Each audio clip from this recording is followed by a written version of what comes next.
Ever since I got my 2012 Goldwing, I've been waiting for somebody to come out with a set of driving lights that actually matches the shape of this lower cowl. Well, SoCal Moto Gear has finally done it. They've got these super new rectangular LED driving lights that not only contain a high-powered driving light, but you also get a LED daytime running light, and they can be hooked to your turn signals so that works with your turn signals as well. It's very cool. Now this kit will fit any 2012 or greater Goldwing. It'll also fit your F6B or even the new Honda Valkyrie. I don't think there's any other kit out there that has all the features this has. It's very nice. I'm going to show you how to install it today on Cruiseman's Garage.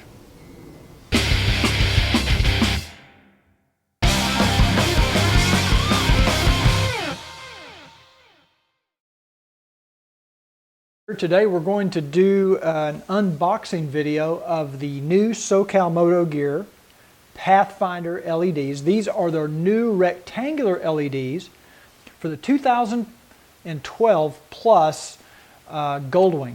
Now they also fit the F6B and the new Valkyrie, so that's pretty cool.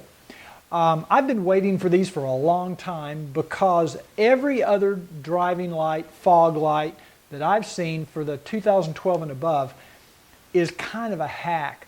You're basically trying to make the round fog lights fit into a square hole. These, on the other hand, have been specifically designed in a rectangular, kind of an odd rectangular shape to fit the design of the new Goldwing lower cowl. So I'm really excited. So let's get into the box and see what comes with this new kit.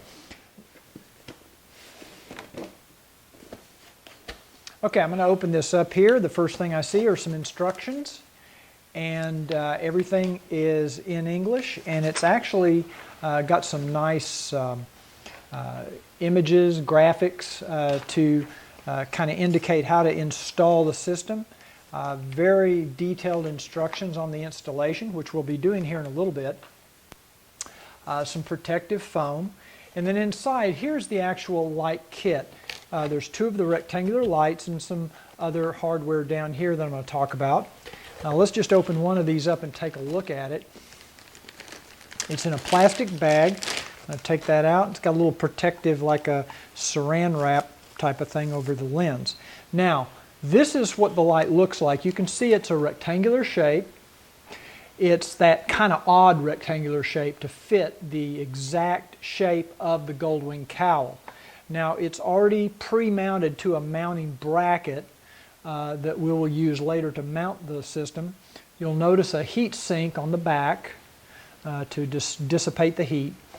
And then there's like a lucite or clear plastic cover over, like a lens cover, over the entire system. Now you'll notice there's like an oval LED driving light in the center, and then around this perimeter is your LED driving light, DRL, some people call it. And it also will be a turn signal. When you hit your turn signals, it turns yellow. Very, very cool. Can't wait to see that work. On the back, you've also got the wiring, which is pre-wired to fit the Goldwing with the connector. And there's also two additional wires. There's a yellow and a white wire that we're going to use to tap into the turn signal wiring so that this DRL will light up properly. Okay, now underneath this light is the actual mounting bracket that will mount to the Goldwing underneath the lower cowl. And then we have all this hardware. Now here is the relay. It comes with everything you need, so it's really complete. The OEM style lighted switch for the driving light, which mounts on the Goldwing switch box. I'll show you how to do that here in a little bit. And then we have a bag of hardware: screws, nuts, bolts, spacers, washers, and also comes with a jumper, so that if you want your driving lights to be able to run along with your high beams, you can do that. Typically the driving lights are turned off when the high beams are on, just because it's illegal in some states to have those both working at the same time, but it's up to you how you want to install it. And then you also have some posi-tap connectors, which will be used to tie into the turn signal wiring. Okay, that's everything that's in the box. Let's get started.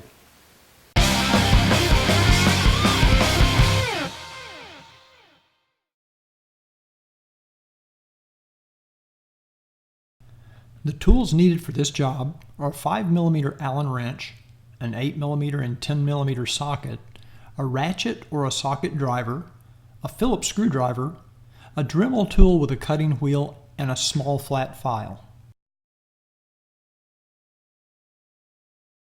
The first step is to disconnect your Goldwing battery just to be safe. On a 2012 or above model, you need to open your saddlebag to remove the left side cover. You don't have to do that on the earlier models. And you'll notice my seat is removed. I'm doing some other things, so you don't have to take your seat off to do this. Just remove that left side cover so that you can get access to the battery. And then, using a 10mm socket, remove the black, the negative, the ground on your battery, and make sure you pull the ground wire up so that it is not touching the battery, and this will disconnect the battery so we don't have to worry about a current. The next step is to remove the front lower cowl. This is the plastic piece that sits in front of your engine. It's right behind the front fender. There are 6 5mm hex bolts that hold this in place. You see the lower one first I showed you, and there's also 4 across the top. Now you can only see 3 of them here because the fender's in the way, but you'll need to remove all of those using a 5mm Allen wrench. There are also 2 plastic push pin rivets that you basically just pull these out using your fingers. They'll just pop right out, and they kind of hold 2 plastic pieces together, but they have to be removed or have to be released before you can remove the cowl.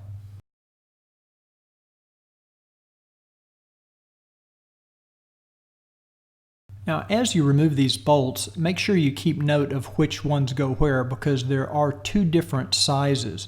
Very important when you go to put this back together. You'll need to remove the electrical tape that is wrapping the 2 electrical connectors. These are for your driving lights, and you'll find these underneath the cowl. So go ahead and remove that electrical tape now. After you've removed the tape, you can now remove the plastic plug in the end of each of these connectors. With the cowl removed, you can see the 3 locations that we use to mount the brackets that will be used to eventually mount the fog lights. Using an 8mm socket, you need to remove the 2 bolts that hold the plastic guard in place. It's a good idea to save these bolts just in case you ever decide later to remove the fog lights. Locate the right mounting bracket. It will have an R stamped on the back. You can now install the adjusting screw and spring as shown to the front of the bracket. Use the 2 long machine screws and springs to do this. Install the large flange inserts into the back of the rubber grommets on the mounting bracket as shown. In the mounting hardware, you'll notice there are 2 sizes of M6 flange bolts. The longer bolts are used for the left side, the shorter for the right side. Using one of those shorter flange bolts and a 2mm spacer, go ahead and insert the side mounting bolt and use a 4mm spacer behind it, and then mount it to the front of the bike or front of the engine as shown. And you want to tighten it, but not completely tight. Before installing the other 2 shorter flange bolts, go ahead and reposition the plastic guard behind the bracket as shown. When installing on the right side, don't forget to use the shorter of the 2 flange bolts and use the 2mm spacer just behind the head of the bolt. And you can go ahead and insert these and then tighten them down.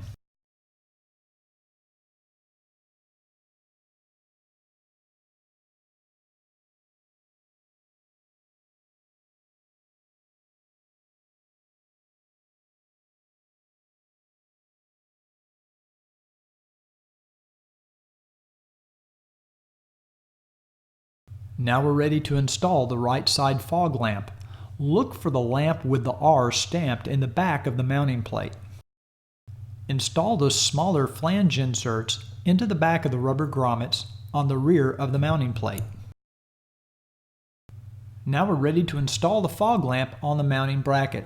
Make sure that you have the mounting plate in front of the spring as shown on the bottom right.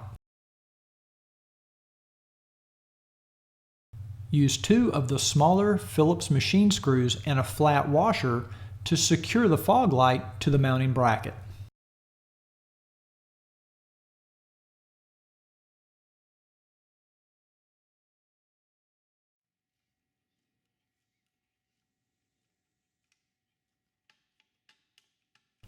Connect the gray electrical connector.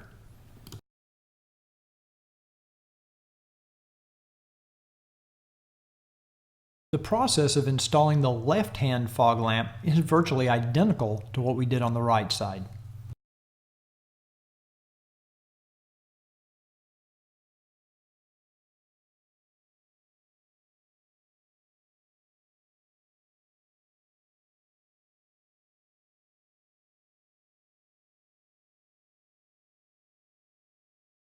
The main difference in the left and right side is the hardware we're going to use. We're going to use the long M6 flange bolts. We're going to use the 20mm and 16mm spacers and 3 of the 2mm spacers. On the side bolt, we're going to use a long flange bolt with a 2mm spacer, and on the back side, we're going to use a 20mm spacer. Then go ahead and insert this onto the front of the engine as shown. You might have to move some of those cables out of the way to get the bolt to go in. Here you can see the 2 spacers remaining. One's 20mm and one is 16. We're going to use the 20mm on the bottom, behind the bottom bolt, and we're going to use the 16mm on top as we're doing here.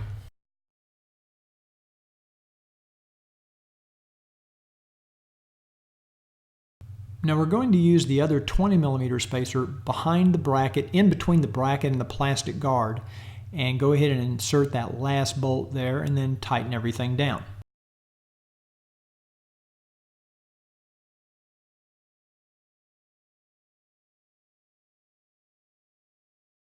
The left fog lamp attaches to the mounting bracket just like it did on the other side.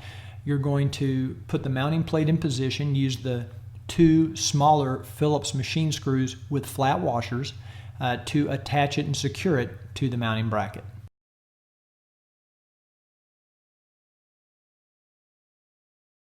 And now we're ready to install the OEM style switch that comes with the kit.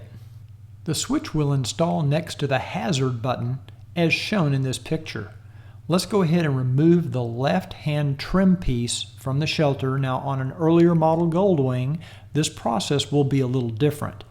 Then we need to remove the 2 5mm bolts that hold the radio control unit in place. And then by pushing in from the outside, you can release this radio unit and kind of pull it out. It's attached by wire, so it won't come completely free. Next, remove the cable stay. It's just a Phillips screw.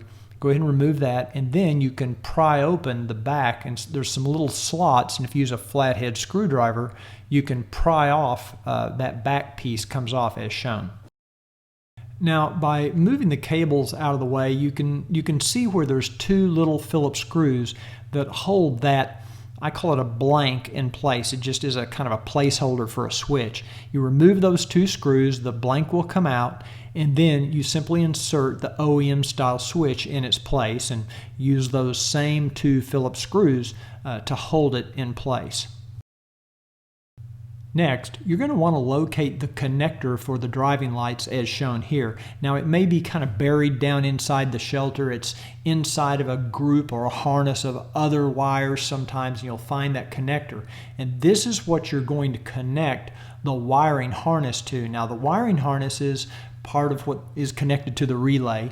You want to go ahead and plug that into the motorcycle connector that you just found. And then the OEM style switch that you earlier mounted into the radio control unit. That plugs into the other end of that wiring harness as shown. If you would like for your fog lights to be able to operate while you have your high beams on, you can replace the relay with the jumper that's provided, and I'm showing how to do that here. You basically remove the relay, install this jumper in its place, and that will allow your fog lights to stay on when you have on your high beams. This is how the switch looks after your radio unit is reinstalled.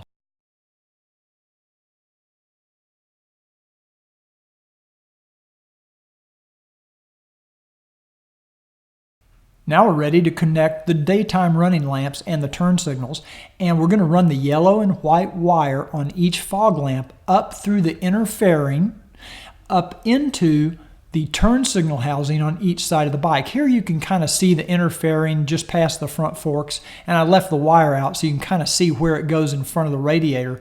And you'll fish that wire up. To do that effectively, you're going to need to remove the right-hand electronic panel on the bike. Now, you've already removed the left side glove box.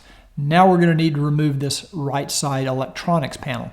And we start by removing this right-hand side plastic trim piece like we did on the left side. You start at the corner and get your fingernails under there and lift up. It's just held in place with clips, and then you push it in toward the bike and it will come right out. Now, using a 5mm Allen wrench, remove the 2 bolts that hold the panel in place. With the bolts removed, you can now lift up on the panel. You may need to raise the windshield retainer to get them to come up all the way.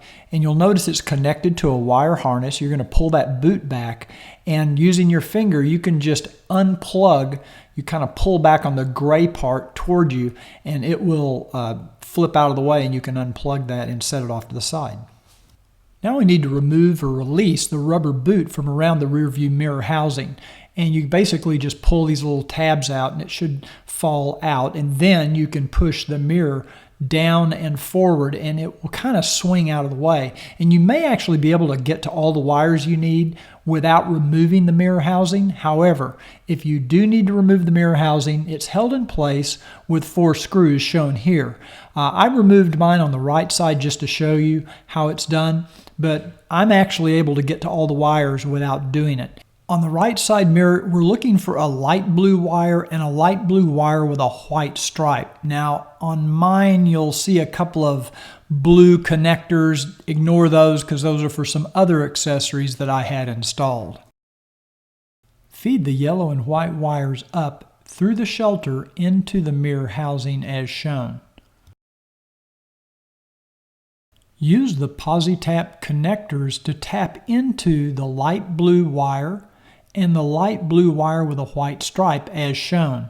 You can check the manual for more information on how to do this. Your setup should look something like this picture here.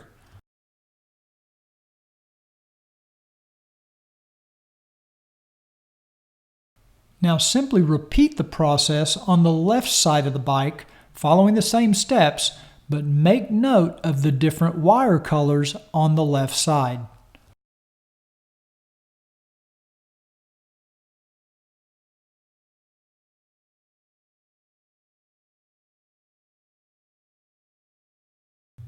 Now is a good time to turn your motorcycle on and make sure the lights work correctly. You can also adjust the lights following the instructions in your instruction manual. Once you've tested the lights, make sure they work correctly, we're ready now to modify the front cowl. To remove the cowl inserts, we need to remove these 6 tabs, or actually cut through them. I'm going to use a Dremel tool. It's always good to wear protective eyewear. And I'm going to use a cutting wheel on a Dremel tool to cut through these plastic tabs. And once you cut all of these out, you can then remove the insert.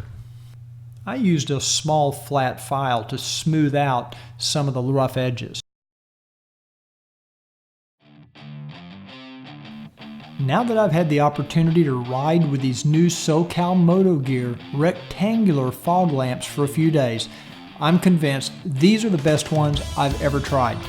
First of all, they look fantastic. They actually match the look of the bike. This is the fog light that Honda should have built. They've got a nice narrow, flat beam of light. They don't scatter like a lot of LEDs I've tried. And they really light up the road in between the headlights and the front of the bike. It's a super good solution. Plus, you've got the advantage of the daytime running lights and the built-in turn signals. It is a super package.